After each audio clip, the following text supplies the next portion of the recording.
بسم اللہ الرحمن الرحیم۔ السلام علیکم دوستو، جس طرح کہ حضور نبی کریم علیہ الصلاۃ والسلام کے ہر امتی کے دل میں یہ خواہش ہوتی ہے کہ میں اپنے آخر نبی محمد مصطفیٰ صلی اللہ تعالیٰ علیہ وسلم کا خواب میں دیدار کروں۔ اگر آپ بھی چاہتے ہیں کہ ہمیں بھی اپنے آقا و مولا محمد مصطفیٰ صلی اللہ تعالیٰ علیہ وآلہ وسلم کی خواب میں زیارت نصیب ہو، تو اس کے لیے ایک ایسا وظیفہ، ایک ایسا درود پاک کہ جو خود حضور نبی کریم علیہ الصلاۃ والسلام نے بیان فرمایا ہے۔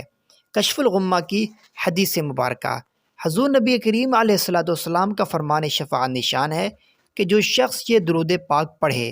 اس کو خواب میں میری زیارت ہوگی، اور جس نے خواب میں مجھے دیکھا وہ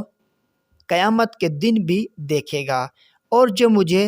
قیامت کے دن دیکھ لے گا میں اس کی شفاعت کروں گا، اور میں جس کی شفاعت کروں گا وہ حوض کوثر سے پانی پیے گا، اور اس کے جسم کو اللہ تعالی دوزخ پر حرام کر دے گا۔ دوستو، وہ مبارک درود پاک یہ ہے: اللہم صلی علی روح محمد فی الارواح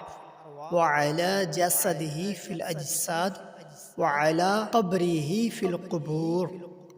اس کو زیادہ سے زیادہ پڑھیے اور اپنے دوستوں میں شیئر کیجیے۔